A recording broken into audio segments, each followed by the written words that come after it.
Okay, so I thought today we start doing some bounded harmonic function.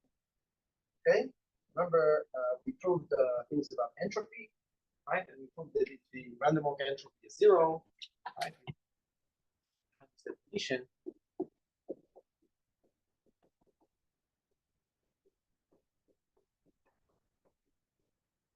We proved that it's 0 implies that G nu is real, meaning there are no bounded harmonic functions, no non-trivial, so no non-constant bounded functions. Something we proved. And we prove this using the Coulomb inequality, right? You take a bounded harmonic function, the variance is bounded, right? So, and so maybe I should write it here. This is also equal to the limit. This we proved, h of xt minus h of xt minus 1. So if this goes to 0, right, and you have a bounded variance, if you remember the Coulomb inequality, it means that your function has to be constant. Okay? So in fact, what the Coulomb inequality gives us something stronger. It shows us that when the entropy is 0, when the random walk entropy is 0, you don't have any harmonic functions that have a bounded variance.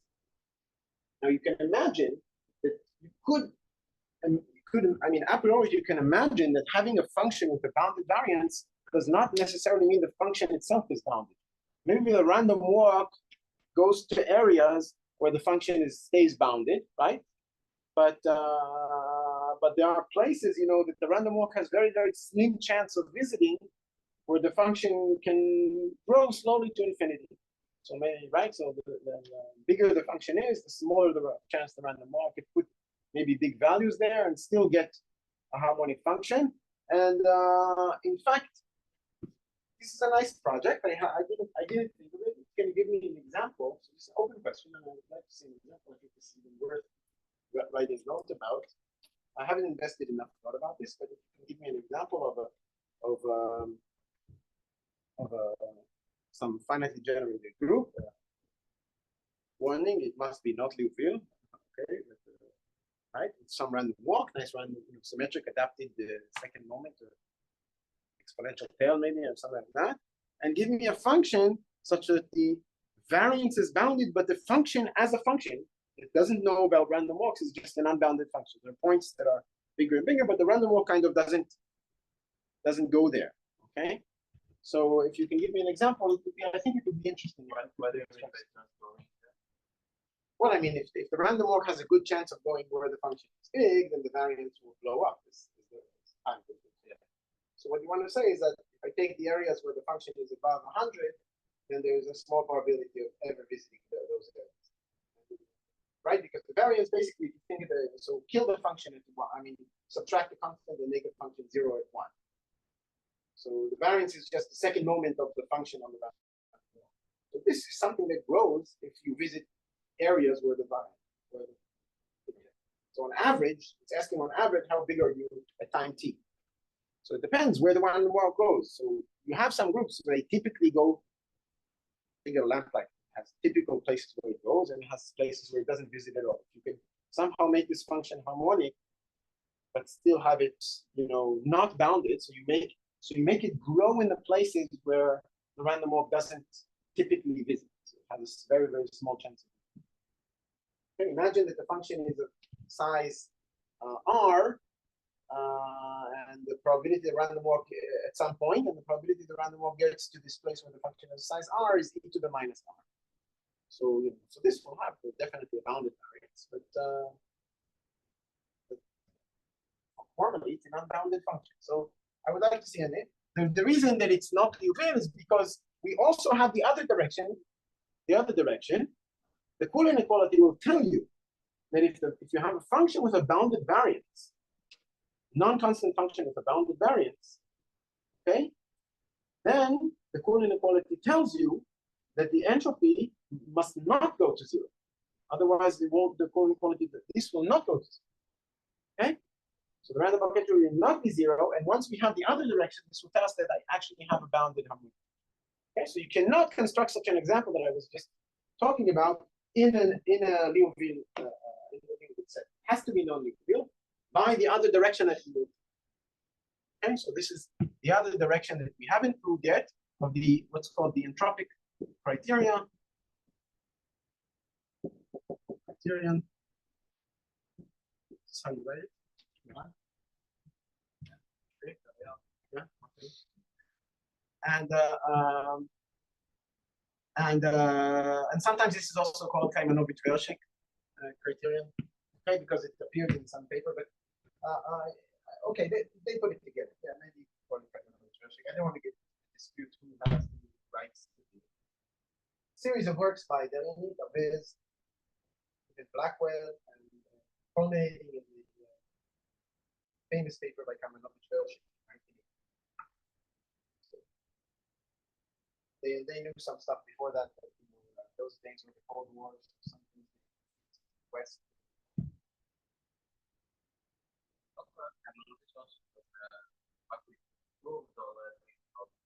The entropy being the difference between the entropy that appears in their paper, but all the things that I proved that appear in their paper, not the quantum entropy, but the fact that this is a decreasing theory convergence in the paper, but these were also known before. Bez was the first one to define it. I think Bez was the first one to define this. I think Bez showed this direction. Not using, I mean, the Coulomb inequality is not it's different. It's quantitative. Okay, so in order to do this, we need to talk about. Okay, so the moral of the story is the following. So we have the invariant sigma algebra, which I'll define again, or define. We have the tail sigma algebra. This has to do with bounded harmonic functions. Okay? And this has to do with entropy. So what we'll prove is that zero random walk entropy is equivalent to the triviality in a certain sense. We'll say in what sense of the tail sigma algebra. Triviality of the invariant sigma algebra is equivalent to the non-existence of non-constant bounded harmonic functions, so the Liouville property. And then we'll connect these two. Say that this is trivial if and only if this is trivial, and that gives us the full criteria. Okay, so we need to introduce the players in this game. Okay, but this is the moral. You should remember that these things basically are not connected to one another. And in fact, if we don't do a group, if we don't use a group or a transitive graph or something, if we don't assume anything in general graphs or general Markov chains, these two things are not necessarily connected. And it's not true that one is trivial if and only if the other is trivial. We go with one inclusion. Yes, there is always one inclusion. Every invariant event is a tail event. But let's define it and see. Okay, let's define it. Define it in a way that it's going to be easy to see. So let's go back to the basics. Back to the basics. So remember, we have our space, which is sequences on a group, right? And F is the cylinder sigma algebra. What is the cylinder sigma algebra? It's generated by the all the sequences, right? So how do we write this? We write the sigma of x0, x1, and so on. This is the minimal sigma algebra for which these are measurable. What are these guys? These are functions. These are functions that are defined as just taking the teeth coordinate of the guy. Right? That's all it does. You get a sequence and you output the element, right? This is just a group element. So these are abstract things. And what is the sigma algebra measurable with respect to these things? It's just the sigma algebra generated by, you take any one of them, you pull back any group element, you run over all the T's and all the G's. So this gives you many, many, many events, right? This gives you many, many, many subsets of omega, okay? And each one of these subsets is each one of these subsets is forced to be measurable in your sigma algebra, and then you generate the minimum sigma. This is the cylinder sigma, right? Because what is cylinder set? Cylinder set is this intersection of finite and finite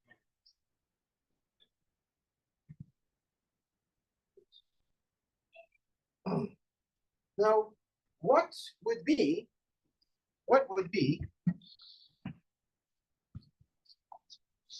on this space? We can add an operator, which is the shift. The shift operator takes an omega and outputs a new sequence omega, okay? And what it outputs at point t is what omega used to say at t plus 1. So it forgets the first coordinate and moves everything to the left. Okay?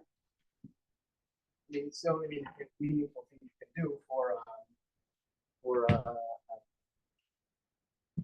one-sided, right?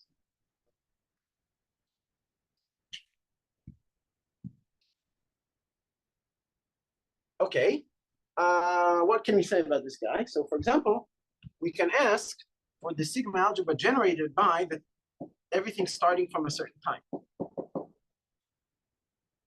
So what is this?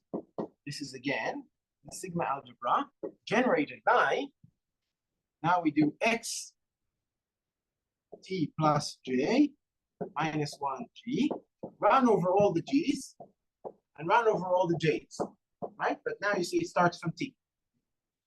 It's the same thing as before. So if t equals 0, this is exactly f. Otherwise, it's a sub-sigma algebra of f, right? It's everything that's measurable with respect to the coordinates, anything you can decide about by just looking at it after time t. And if you just check for a second, you see that this is exactly the collection of theta to the minus t of a when you run over all events in f, which we can also write as theta to the minus t of f.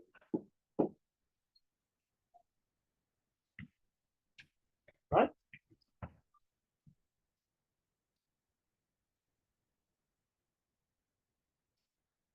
This collection, it's just a collection. I didn't say any structure on it, is a sigma algebra. You need to check that it is a sigma algebra.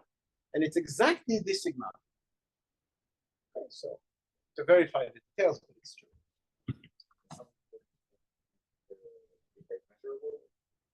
What? Yeah. Measurable. Yeah, the shift is a measurable function. I mean, Every pullback, every time you pull back, yes. Yes, that tells you it's a sigma algebra. Why is it exactly this one? I mean, just show the inclusion of the generator. Okay, good. So that's one thing that I want to say.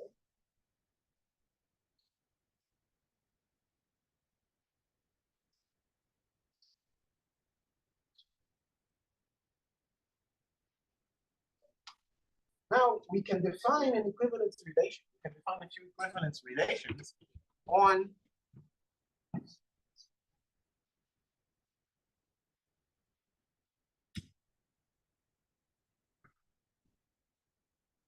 let's do some definitions. Okay. We say that omega is equivalent to omega prime. Okay. Which one do I want this to be? So that I don't get confused. Yeah. So I want these to be equivalent if they differ only at a finitely many coordinates. But it could be different finitely many coordinates. So maybe, so if you go far enough inside, starting from someplace here and starting from someplace in the other one, then they're the same. So this is the same as we write this as if and only if there exists n and k such that theta and omega is equal to theta k omega prime. Right? So if you go far enough into omega prime, you see the exact same sequence. Right? So this just means disregard some finitely many initial coordinates, you see the same sequence. It's an equivalence relation. You can check that it's an equivalence relation. Let's define another equivalence relation. Double bar, double tilde. This is that they are the same with the same end. So you go in a bit and you see the same exact for some end. Okay? So the same exact. Right? So which equivalence relation is you're going to say which equivalence relation is stronger, but you cannot say strong, right? Okay. If omega and omega prime are equivalent with double tilde, then they're equivalent with one tilde, right? So the double tilde implies the one tilde equivalence relation, right? Which means that any equivalence class in one tilde is a union of equivalence classes of double tilde, right? You cannot break equivalence classes. Okay, let's also do a little one here with a small t here. And this will be the equivalence relation, just that these.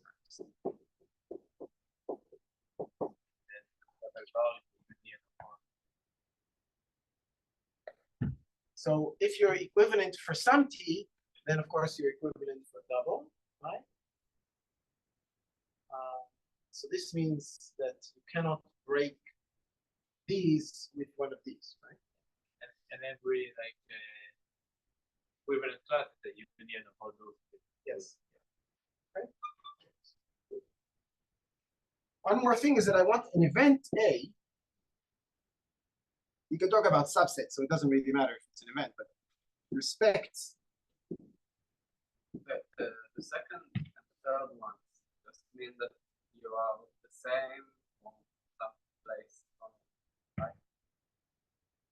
Yeah, well, this means you're exactly the same from some place onward. This means you're exactly the same from place T. Yeah.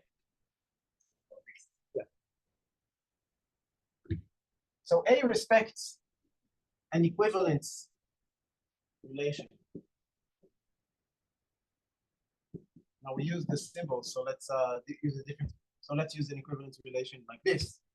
Okay, just to give a different notation. So this is the symbol of some equivalence relation. So when does A respect an equivalence relation? Of course, this is an equivalence relation on omega. If A cannot break, the equivalence classes, so it means that if for every omega equivalent to omega prime, omega is in A if and only if omega prime is in A. Okay? A doesn't know how to separate between two equivalent omega and omega prime. You can say this for different equivalence relations. You can ask, is my event A, does it respect this equivalence relation or does it not respect this? A is a subset of omega. This is good, the good definition just for a general subset. It's an element of P of omega. It's a subset of omega. We're going to talk only about events. Okay. Now, what does this mean? This means that A is a union of equivalence classes. Right? That's what it means. Okay.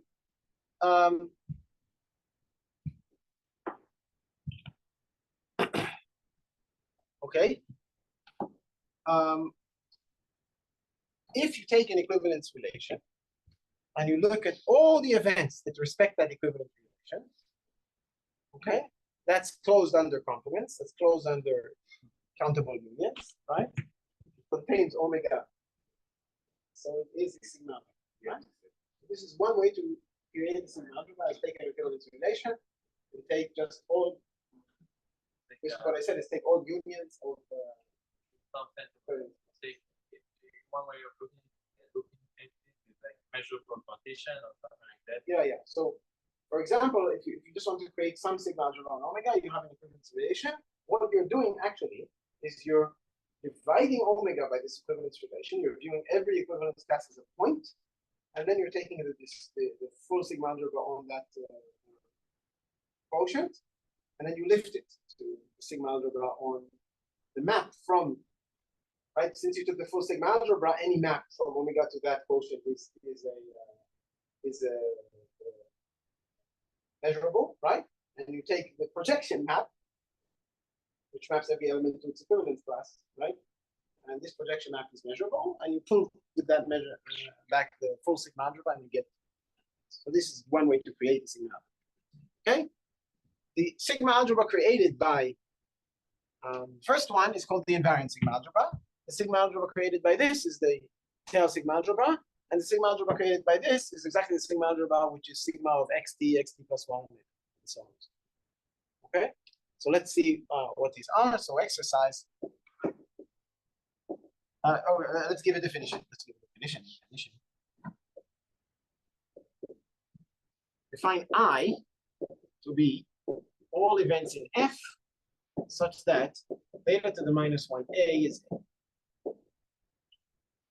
Okay, I didn't give it to you as an exercise, but you can check that theta, acting with theta on A or with theta minus 1 on A, shifting and pulling back with the shift is always, F is invariant. So you always keep, if you start with an event, you end up with it. Good.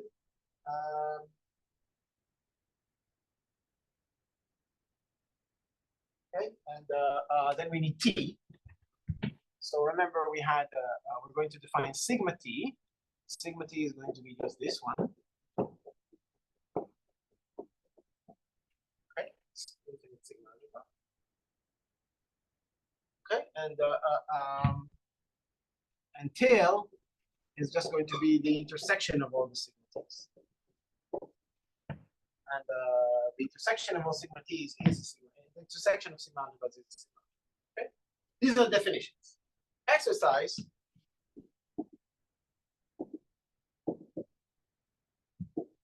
So I is exactly those events in F which respect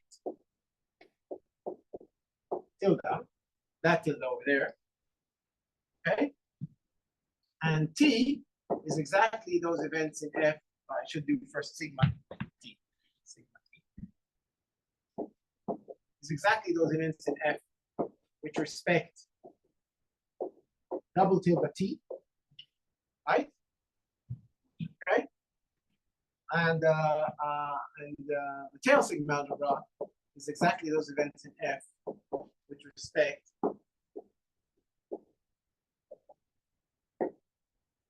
double tilde.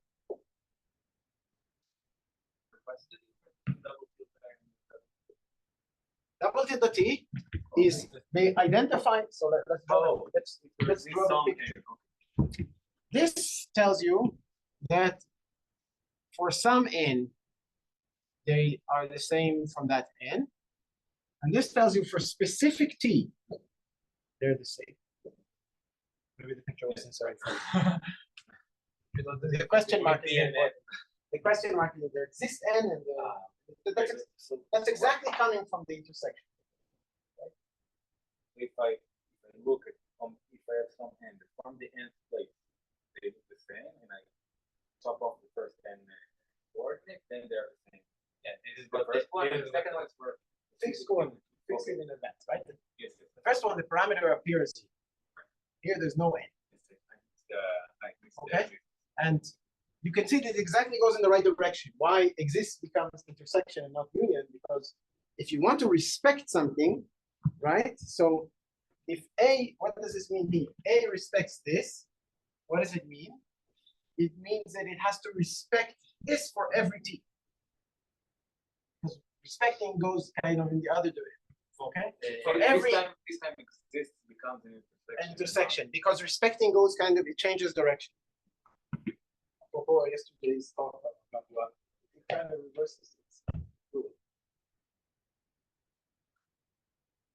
You need to think about it. Just prove it, like just use the definitions. Right?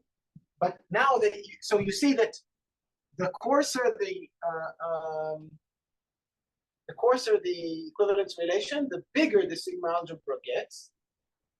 Okay, right? The coarser it is, the harder it is to respect. Okay, so sorry, so the harder it is to respect. So the being at the tail is not for every t, it's from one t and onward, because they're descending the fifth term. Because if you this one, then you will be called the t plus one. Just like I was confused because you said that being the t is like 4. Maybe I think I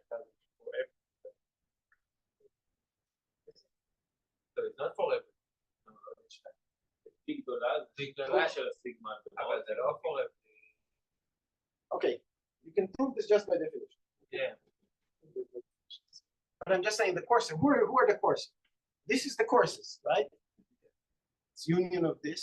This is union of these. Okay, so the coarser you are, the smaller you are, because it's harder to respect coarser sigma. Coarser equivalence relations. So you get smaller sigma. Okay, so this immediately tells us that I is a subsigma algebra of T, which is of course a subsigma algebra of sigma T for. I mean, this is immediate.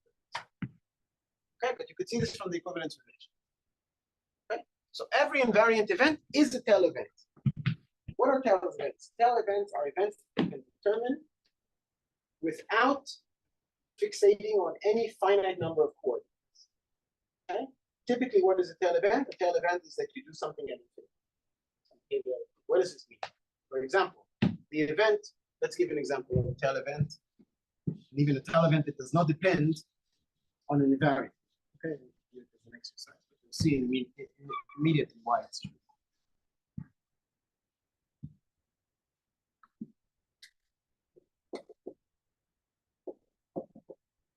You can look at the event that xt is not 1 for every t greater or equal to 1. My claim is that this is an invariant. Okay? It's true. Any sequence that goes into this event, I shift it, right? Every sequence that goes into the event, it says from point 1 and onwards, I don't see, from time 1 and on, I don't see the element 1 there. If I shift the sequence, I still don't see the element 1. In fact, I don't even see it anymore at all, right? So this is an invariant event, and of course, it means it's in all the sequences. This is a kind of typical way. But also say, instead of not being into 1, you say you're not in a certain set for all times. But I could also ask, what about the probability of not being at 1 for every even time?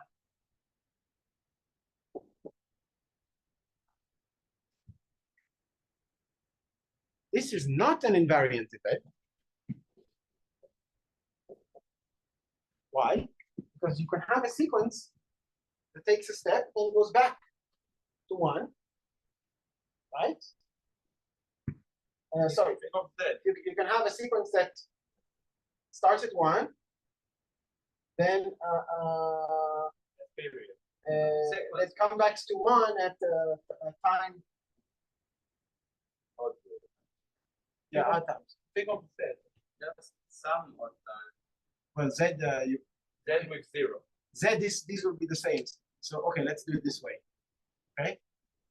Let's do it this way. It makes it easy. Okay? So, yeah. So, I mean, of course, there was no geometry, right? We didn't restrict our sequences in any way. You can think of the following. You can think of a sequence here that comes back to 1 at time 2. Okay? Right? So, but never comes back to 1 at odd times. And in fact, if you have a sequence is restricted to only be walking on the graph of Z, for example, right? They can never come back at odd times to the origin. So this means that this event would be everything, I mean, full measure. We remove some measure 0 things. Okay? So this event is not an invariant event because if you shift it, of course, you change odd to even, and that completely changes the picture. Okay, you can change this from measure 0 to measure 1 by shifting, but it is a tail event. No finite number of coordinates, okay? No finite number of coordinates can change the outcome of this event.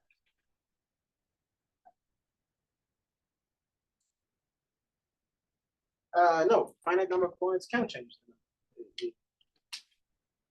So I can, sorry, no finite number of coordinates can determine if this event happened or not, because I need to know something about. Wait. No, it could. It's not a tail event, but it's a shift invariant. It's not shift invariant. Ah. It's not shift invariant, but it's also not intelligent. This is not a tail event. No, it can be that no shift continue. So yeah, of course, this is not what I want. Not what I want. There exists. I want this event. I want the event to exist some time such that for every t0,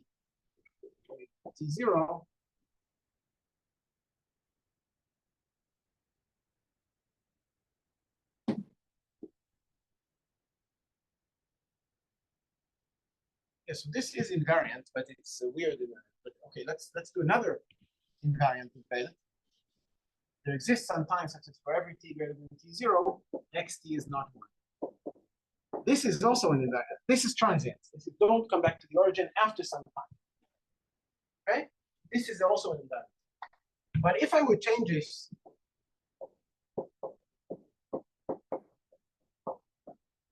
to the odd t's, then it would no longer be an invariant event because the shift changes odd to even. There are sequences that could happen. So this is no longer an invariant event, but it is a tail event. Okay?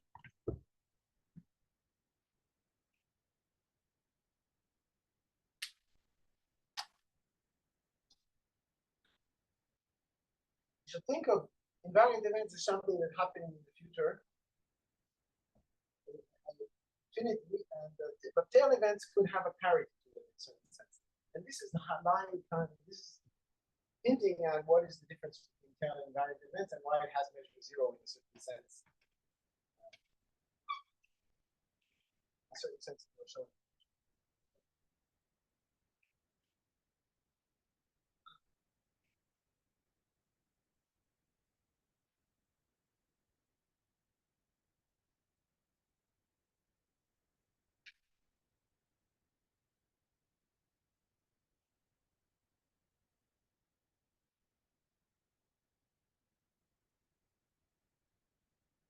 This does not mean that shifts do not stay in the tail.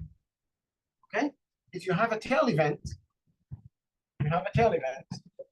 you take a shift of it, then you still have a tail event. Right? Because the shift will just belong to a different sigma, but it belongs to all of them. Okay? Good. Now let's go to our first series statement about these things, and let's say something about how. If you want to take a break, okay, take a break, and then we say something more.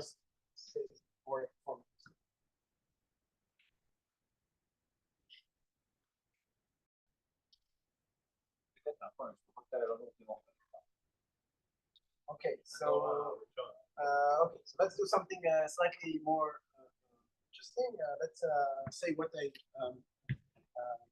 the tail event looks like. In fact, let's say what a tail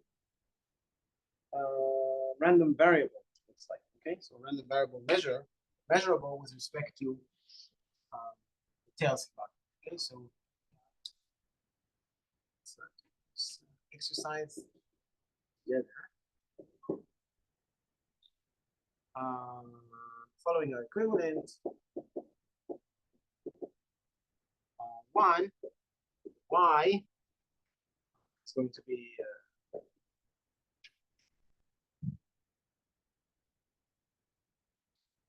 so this is going to be tail measurable, t measurable.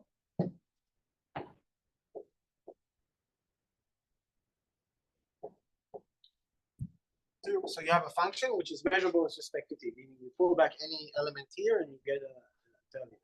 Right? 2 is going to be that, in a sense, y respects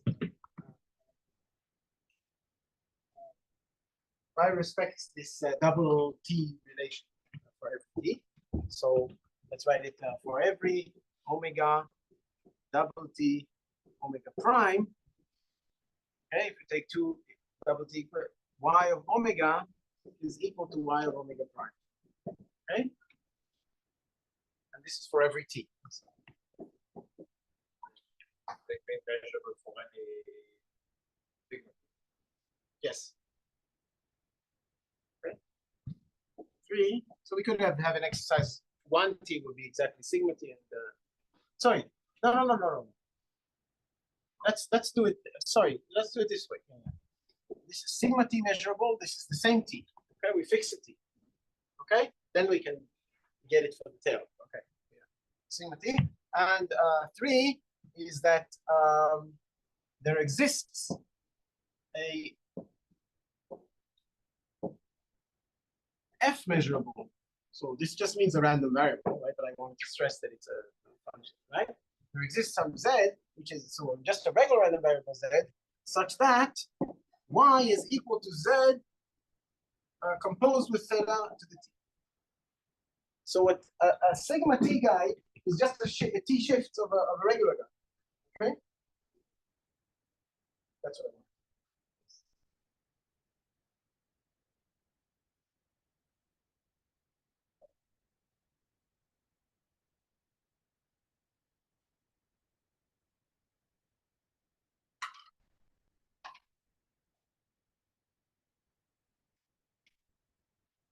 Okay, so let's prove this equivalence. Let's so order equivalent.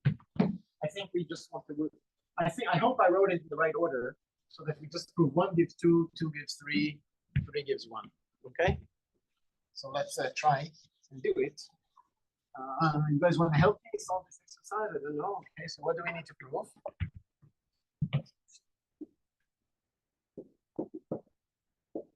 So assume 1. Want to prove 2, right? So we have a sigma t measurable. Okay.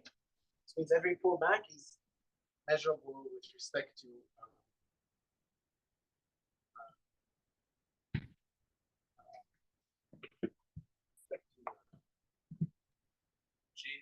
just set, right? Or what?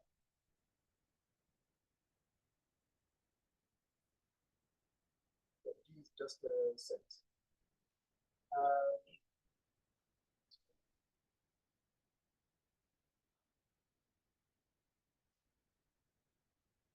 Yeah, maybe we can just do it with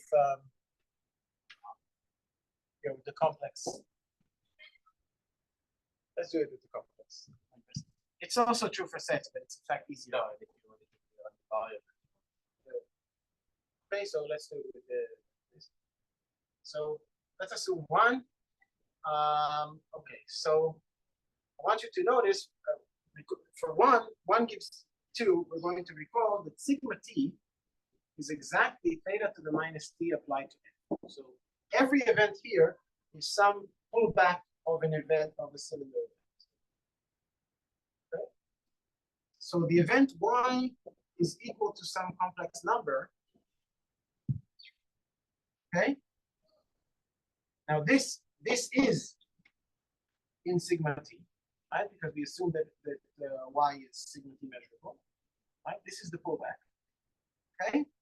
And this is equal to some or more generally for a well set here, okay? Right? So well sets. Then this is equal to some theta to the minus t of A that comes from B, where AB is in F. Cylinder sets. Okay? It's a cylinder signal. Okay? So this means that now we want to prove this, right? So if we have 2 omegas which are equivalent, right? Then what does it mean for y of omega to be equal to some number, c? Right? This is if and only if omega is in the set y equals c. Right? But this set is theta to the minus t of A that corresponds to the singleton C, which is a Borel set. Right?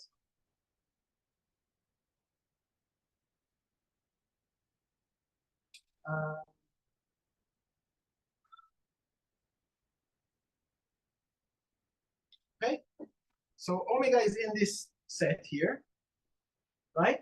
Which is if and only if theta t of omega is in A. Right? Omega is in theta minus t of A, if and only if theta t of omega is A. But theta t of omega is theta t of omega prime. So you go back. This is if and only if y of omega prime is, so you get that y of omega is C if and only if y of omega prime is C, right? For any two equivalent omega. Okay? You could say it with the previous exercise. That's how. So the set. So the event y equals C respects some. Yeah, you take a measurable set in C. Yeah, You that's put it. it back with the sigma t measurable. But This is you're exactly helping the me same. after I did it. You should have helped me before. It's an That's exercise. We have to. No, it just maybe it doesn't seem natural to take the pullback of y equals the point. No, yeah, no, it doesn't. All I'm trying to show is that y respects this relation. It's just generalizing the fact that events respect the relation to random variables. Okay, and how does so now assume 2. So that proves. So now assume 2. I want to prove 3. Just So define. how do we define? So we need to define z to be exactly this the thing that corresponds to this, right? So if we have omega, and so we need to say right? So take some eta inside the inverse shift of omega. That's a set. No, inverse shift is no longer a fixed sequence. It's a set. So you take some eta and define z of omega to be y of eta. What is defined? That is the same. And using the assumption. property. Right, okay. You guys are faster than I am. All right. Very good. So now by 2, this is well defined. Because if you take 2 different eta here, you still get the same value when you apply y to them. And by definition, y is z.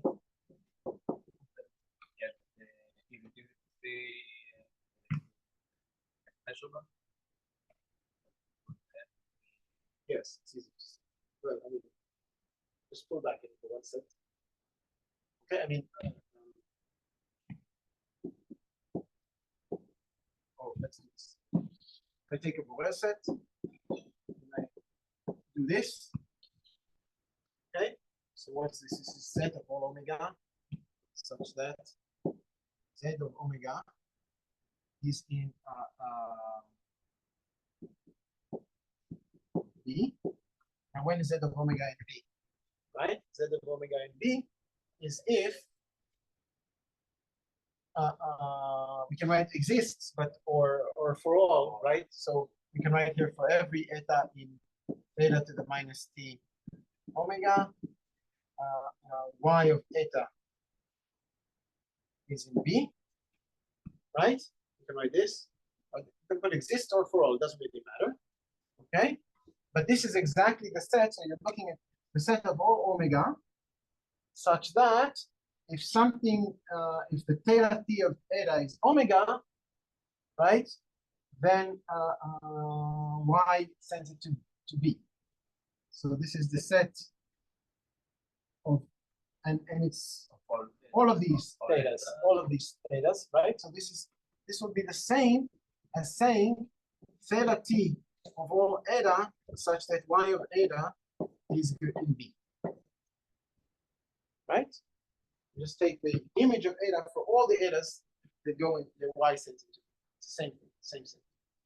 Okay, but this is just what? This is just so all of these etas are the ones that from the pullback of y, which is the set, right? And then you take their image. So this is just theta t acting on y minus 1 of B, And now you have to convince yourself that if you take a cylinder event, and you apply a t-shift to it, then you get a cylinder event. This is, okay. So that's how it's. So these are easy exercises, but I just wanted to.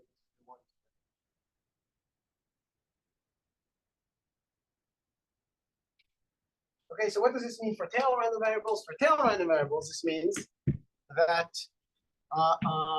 you respect the double relation without the t, first of all, and second of all, it's equivalent to, for every t, there is some random variable zt such that y is equal to zt composed with theta t, but it could be a different zt for every t. It could change, right? Because that's the only thing, and it really is like that. It's the only thing that we're doing. Okay, let's define the next player in the game. And the next player is, we already have harmonic functions. We can go back to the definition. Function. Let's go. So take some u, symmetric adaptive G. Let's just do some symmetric adaptive. P is P u. So we have this, the operator, right? The averaging operator, okay? And a function f h from G to C is harmonic, from mu harmonic, right? If, what if pH is H, right? If I average H, I get H, right? And this converges absolutely.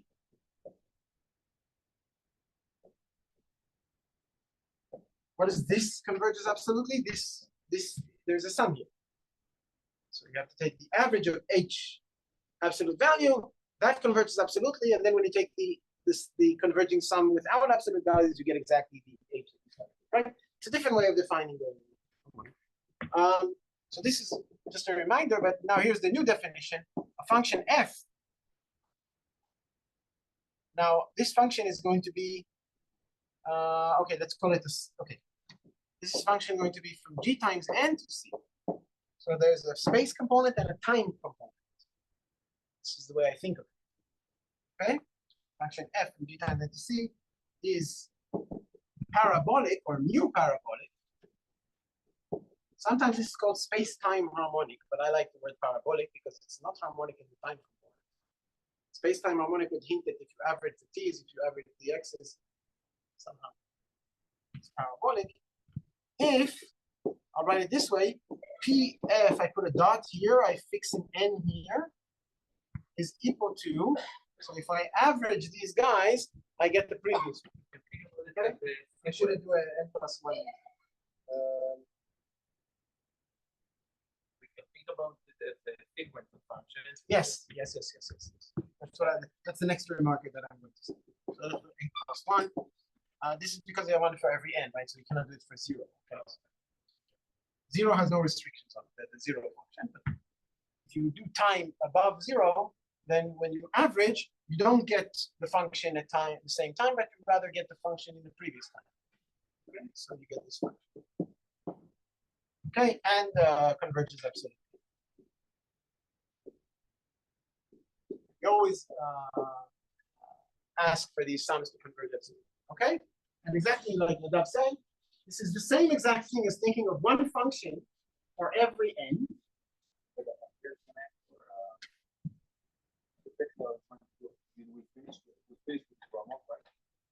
Yeah, we're going to start talking about bounded harmonic functions.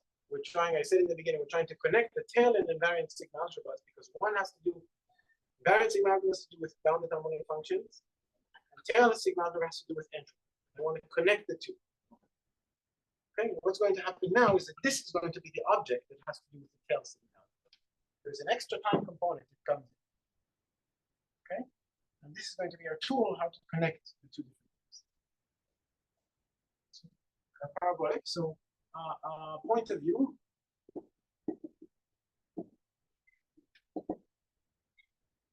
We can think of parabolic functions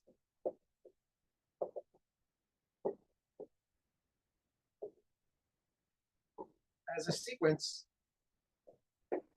Fn given by Fn is just Fxn. And then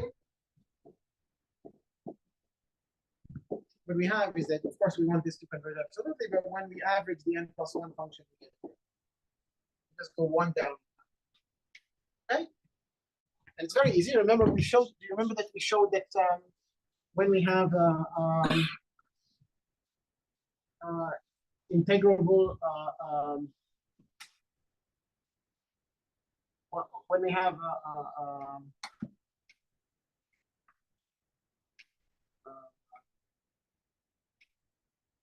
have harmonic functions, right, they give martingales. So this is the same thing. So exercise, I'll repeat the exercise we had. H is harmonic if and only if H of xt is a martingale.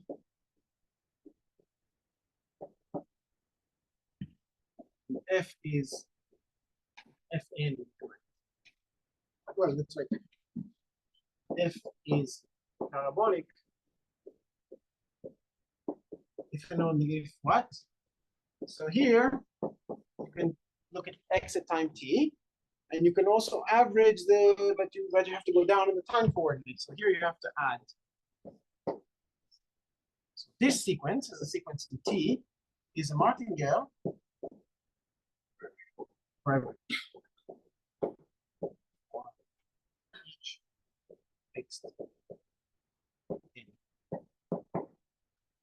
Okay, fix an n.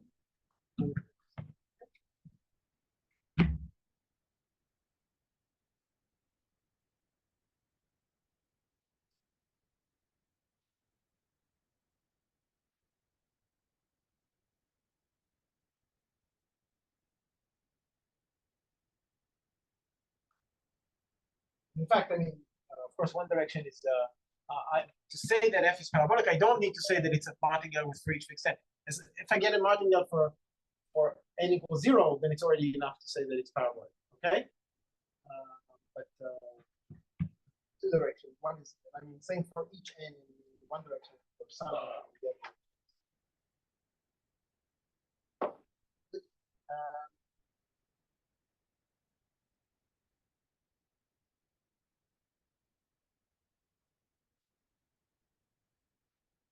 Just have enough time to do Poisson form.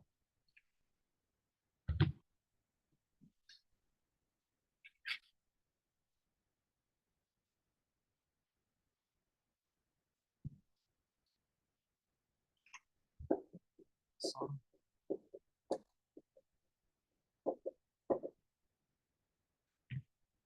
I'm doing it for the parabolic functions, and you will do it as an exercise. Okay.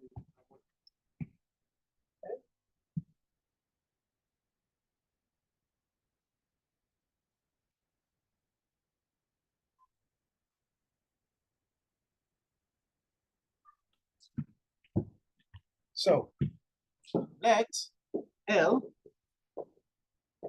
be a random variable. So and bound.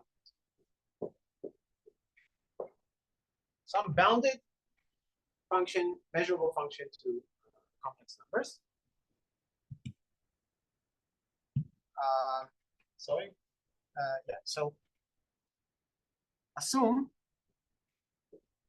that L is tail measurable. Okay. And write L is equal to LT composed with theta to the t for every t. Right? We know we can do this, right? That's exactly what L means. We find some LT that satisfies this. I told you how to define it. It's basically almost surely unique, right? Okay. So we write this. And now define function f of x and t, right? So we want to define a parabolic function. define to be the expectation starting from x. So you run a random walk, a new random walk starting from x, and you ask for the value of L at time t. Right? This is a random variable. In fact, we'll bound it. So we'll have a finite expectation, and I can ask for its expectation.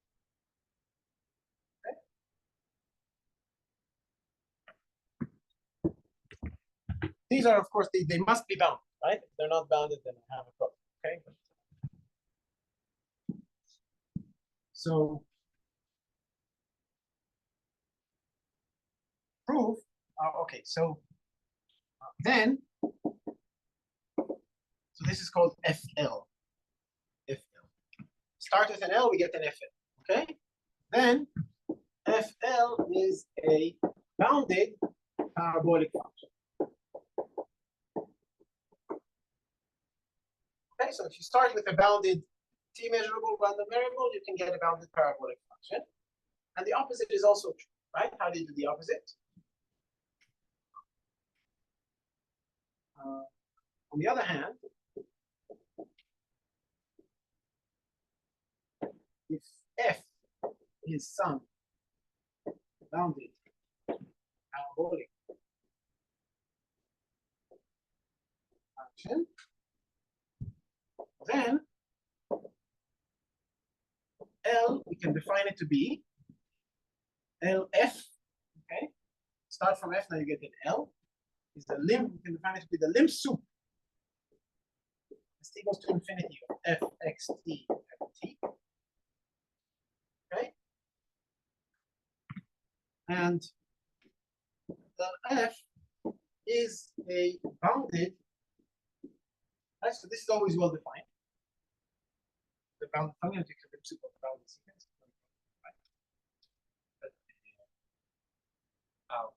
Right? So it's well defined for every omega. And LF is a bounded t measurable. So the only thing here is to prove is that it's t measurable. Variable. Moreover, LF is equal to limit. Let's write it this way. F x t t converges almost surely, okay, to LF. Almost surely, this is px almost surely for f.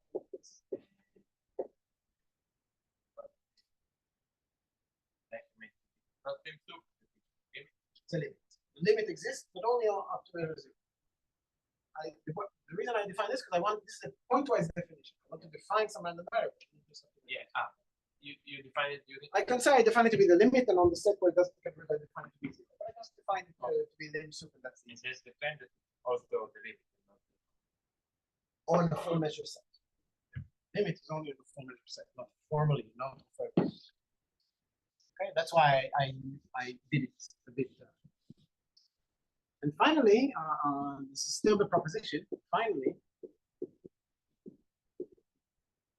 if I start with an L, right, and I do the f of L, and then I do LFL, right? So I started with L, I got a parabolic function, went back to the corresponding L to that, then I should get back the same L, right? But of course, I only get it back up to measure 0. Random variables, they don't know how to tell apart measure 0.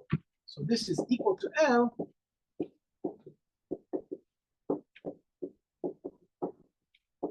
measure 0. Okay.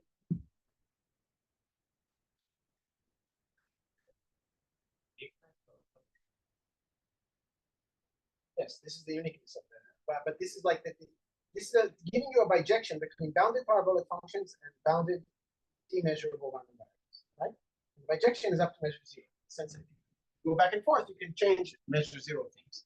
Okay, so this is true, and also I can go from f to LF, right, and then to f of LF, right? So I can start with the parabolic function, get its LF, right, and then from this random variable I can get back to parabolic function, and this should equal to. Okay, so these are converses of each other. Okay, for functions, I don't need measure zero. There's only one. Okay, let's prove it. Let's prove it. Then all we have left to prove to connect the tail and invariant sigma algebra is that every bounded parabolic function gives has a cousin, which is a bounded harmonic function. Yeah, we didn't I should say, yeah, we did say every bounded harmonic function, if we think about it as a sequence of constant in time, right? Just the same function over and over again, is a bounded parabolic function. Because when you go down in time, you still stay with the same function, and that's what harmonicity is, right? You do Pfn is Pfn plus 1 is Fn, Fn and Fn plus 1 is and Fn are the same harmonic function, then that still holds. proving this will almost prove for harmonic besides the T measurement. No, so the way I'm going to connect T, so T has to do with parabolic, I has to do with harmonic.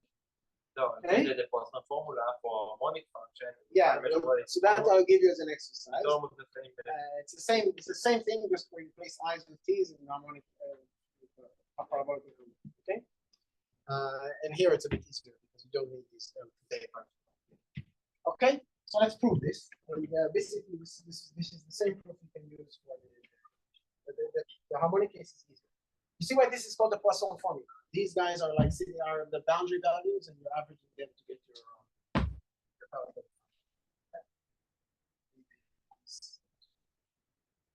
Think of these as an indicator function, so it's some event, some tail event, right? And if you average the tail event according to your starting point, you get somehow.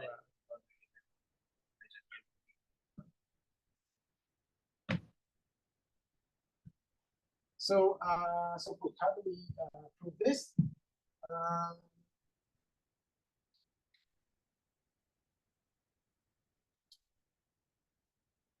Yeah. So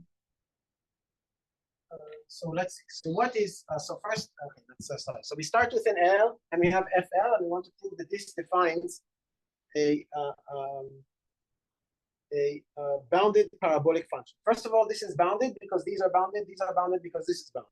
Okay, that's obvious by the definition that you have here, right? I mean, these are just equal to this at some maybe shifted point, right? And you have to show it's well defined, but it cannot get.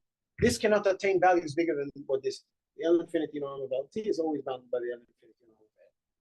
Okay, so the only thing I need to show is not that this function is bounded, but that it is actually parabolic, right?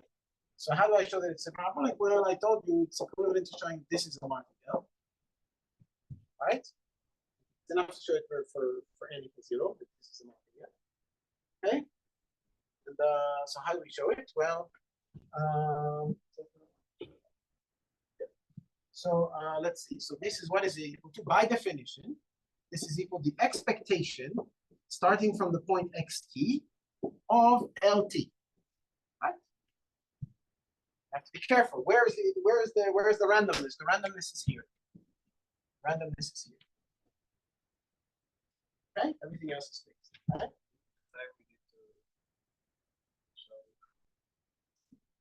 Like for n plus t. Yeah, but it's, I said that the other direction, it's enough to show for n equals 0. You still get the other direction is stronger.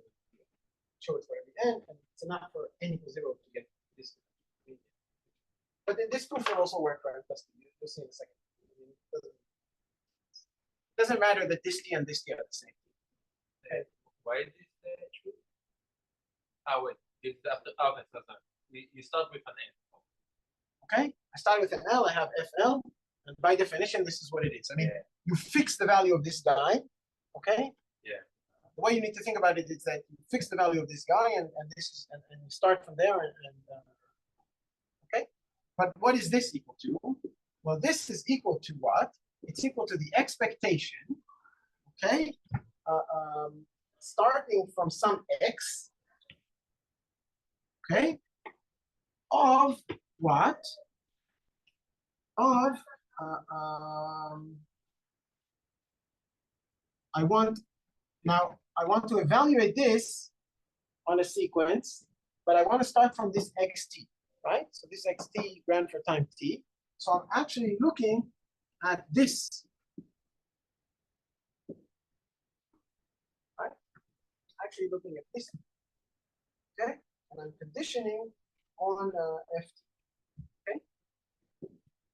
Wait, you replace xt with x? This is x0. If you want. This is x0. So everything is under the measure. Everything lives under the measure. What did you have to Okay. take the So conditional expectation? the conditional expectation. So I just wanted, it's an equality between random variables. Right. Okay. So the conditional expectation. So if I want to point out the randomness is now here. Okay. The conditional expectation. So let's think about the conditional expectation. What is it? What is this conditional expectation? I'm asking why those things. These two? Yeah. That's what I'm saying. Oh, So let's think of this conditional expectation. What does it mean? This sigma algebra, right? So now I only need to look at what happens at time t by the Markov problem. Okay, so I can split it into indicators of where I was at time t, right? So this would be the sum over all possible positions, the probability at time t I was at that position, probability under this measure, right? And then what is this expectation? It's exactly what LT would say, not shifted by t, but started from the tth position, which is what I did, right? So this conditional expectation, if you just work it out, it comes exactly to be this thing. They both come out to be, if you want me to explicitly write it out, they both come out to be you sum over all the g, you look at the, you look at the indicator, xt is g, okay? And this is all under the measure started from a specific x, which is the measure in the background, right? And right, so you sum over this, and once xt is g, then here what you want is just the expected value starting from g of lt, right? This number, okay? And here what you want is lt of theta t of the sequence, right? But times the indicator that xt is equal to g is exactly like lt of the sequence starting from the t through g, right? So it's the same. Okay, so you get the same thing. Okay, so these two are equal to this. This is just conditional expectation. And but what is this? This is exactly, so we get that FLXTT is exactly the expectation starting at x of L conditioned on FT. But this is always a martingale. Take an integrable random variable. This is bounded, right? And you condition on a sigma algebra. That's a martingale. So this is a martingale. Why is it a martingale? By the tower problem, right? When you condition an integrable random variable on a filtration, then you get a martingale. So it's a martingale. This means it's a parabolic. Now, what else do we need to prove? We need to go the other direction. We have a bounded parabolic function. Then we need to show that the lim sup. What did we show? It showed that FL is What? We showed that FLXTT is a martingale, and by the exercise I gave before, this being a martingale implies that F is a bounded parabolic function. I mean, it's bounded by definition, and it's a parabolic. Okay. Now we need to show what we need to show. We need to show the other direction. Okay, this implies one direction, right? We show that if we start from L, we get the bounded parabolic function. Now I need to go the other direction. F. Now, if F is bounded parabolic, then I need to show that this is a tail sigma, a tail measurable thing, right? This is a tail measurable thing. So why is it tail measurable? So any lim sup will be tail measurable, right? Because you cannot determine anything by finitely many coordinates from the lim sup. Okay, so this is very easy, but let's write it out. So for example, we can write LF belongs to a certain set B, right? What does it mean tail measurable? It's pull back any Bogan set, right? What is this? When does the lim sup belong to a certain set? Can I do lim sup if I have complex? Yeah. Well, no. What did we assume? So when I write lim sup of a complex sequence, what I mean is that I have a You can take the link to the lim sup of the real part plus I times the lim sup of the that's it. Okay. I mean, this is bounded, so they don't go to. And okay, so yeah, and then this defines a complex number here. Okay, this is going to converge almost surely, so it doesn't really matter. But okay, let's see. What does it mean? So for this limit to belong for some lim sup to belong to some set, right? What does it mean for a limit to belong to some? So okay, so it's enough. Let's do it. Let's do it enough. It suffices to show the real part and the imaginary part of L are T measurable, right? Because then they're sums. Okay. So the real part of LF, yeah, I should have done it with real, but anyway, let's forget. I think in the book, I just stick to parabolic. I only did real because I only really needed four reals. Usually we do everything real valid. The harmonic functions we did complex, no, but okay. I try to do the harmonic functions be complex because sometimes you want to work some algebraic reasons of complex because at the end of the day we get harmonic. But here I'm doing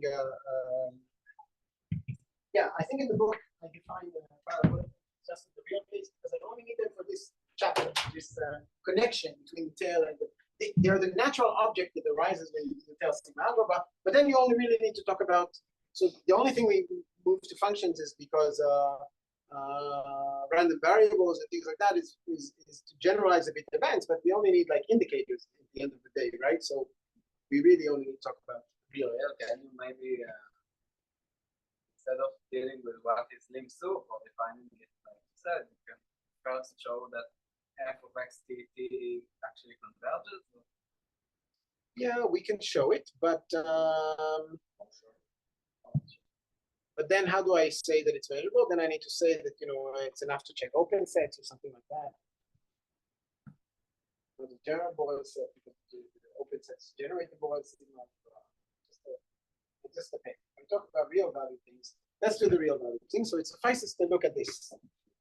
A real value, we already have basic probability, which just tells us T is not maybe a good one. Let's do R. Right? Suffices to talk about these events. That's all I need. Now, what does it mean for the lim sup of a certain sequence to be less than or equal to R? So now you're going to help me out, right? If the lim sup of a sequence is less than or equal to R, it exactly means that after some point, I'm always less than or equal to R, right? So that's what it means. Okay? So, or for every epsilon, right? I am less than or equal to R epsilon. So for every epsilon, okay? It's enough to do epsilon as 1 over n, right? For every epsilon, there exists some t0 such that for every t at least t0,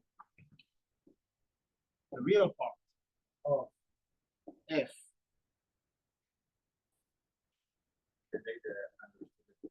for every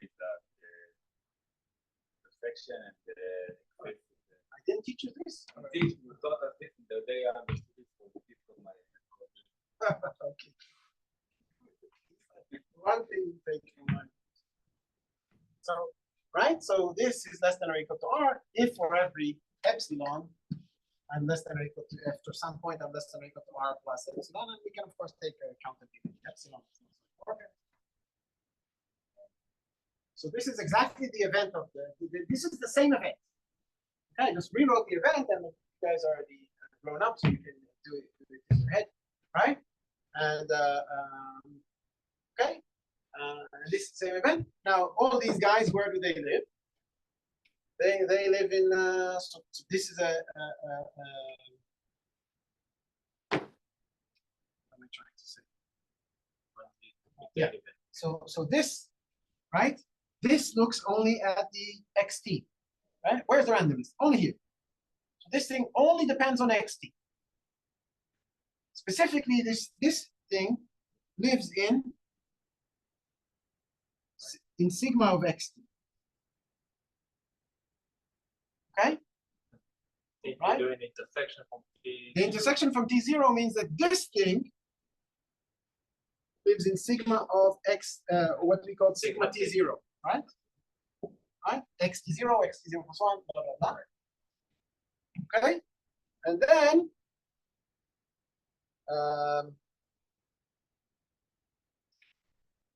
You want to show that the link soup is less predictable.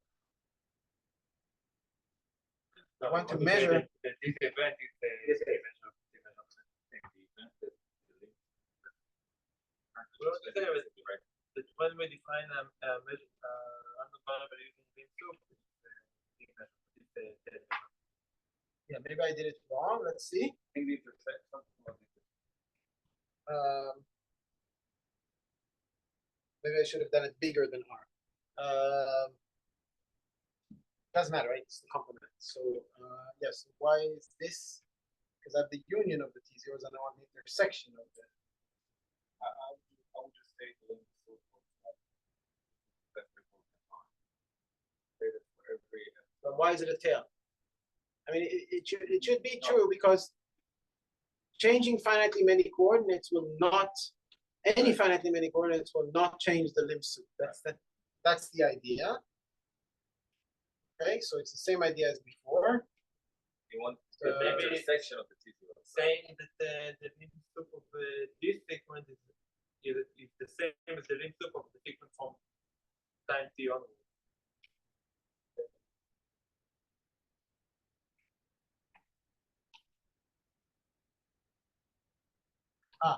Yeah. I can write it differently.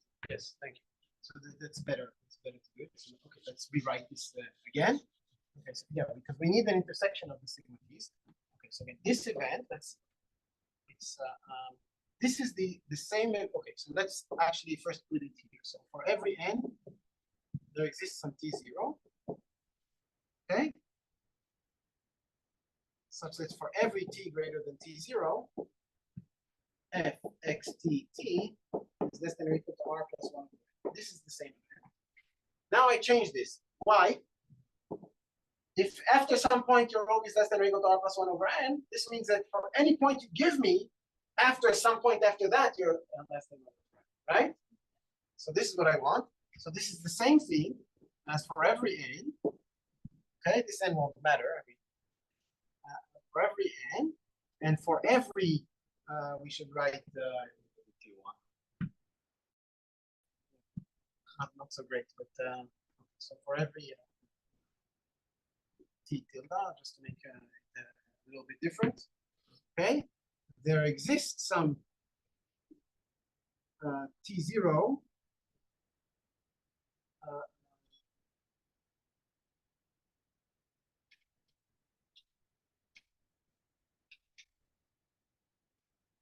yeah, there exists some t0 at least t tilde, such that for every t greater or equal than t0,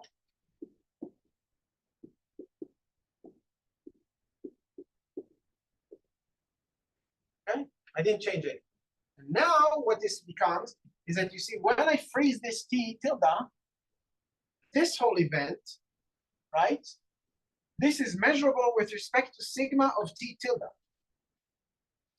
right? Because it only looks at the coordinates after t tilde. Okay, so when I write this, I will change it. Okay, write it like this. Write it like this. Sorry for the mess. For every n, for every t tilde.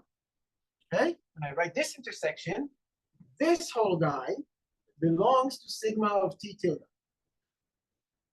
Now I have intersection of sigma of t tilde, right? So no, that's not the line.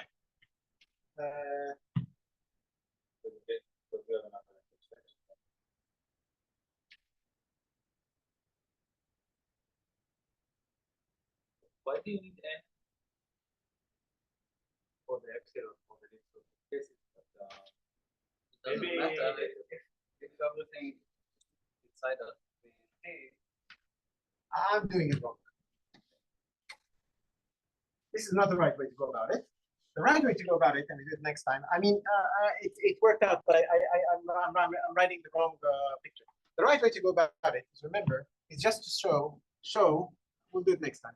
That f xtt lim sup. Okay, so this is a random variable that we define, right? LF. We need to show that this respects double tilde t for every t. That's all.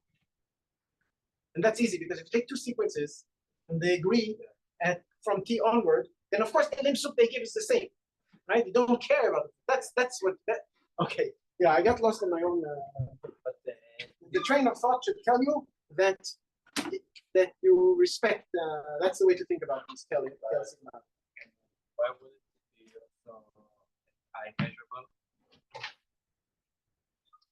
Because respecting double tilde t for every t does not mean that you respect tilde. But I think we can it also respect if we define using lim sup, why would it define it? Like shift. Like, it's something we say like in the free group. Because respecting the shift would mean that if you take define for the martingale, we define the same thing, and then we also say the time measurement. We define the same thing. We define it using lim.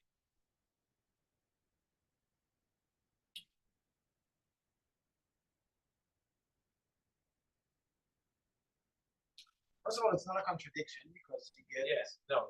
you If you are measurable, you also be measurable. But shouldn't you be able to do a non?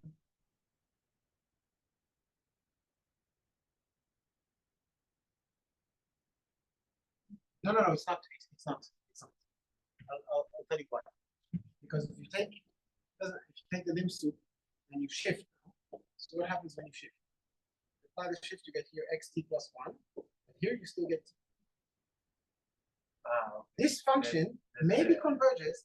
Imagine that all the even functions are identically when it says here even number, it's 0. When it says an odd number, it gives you some function. Right? No, I don't. Remember, you can have even odd parity. That's exactly the difference between the term and the invariant. You need to see all the six. The shift will only work on this guy. Shift will work on this. Yeah, that means that we have another problem. It won't advance this guy, and then you have a problem. Okay?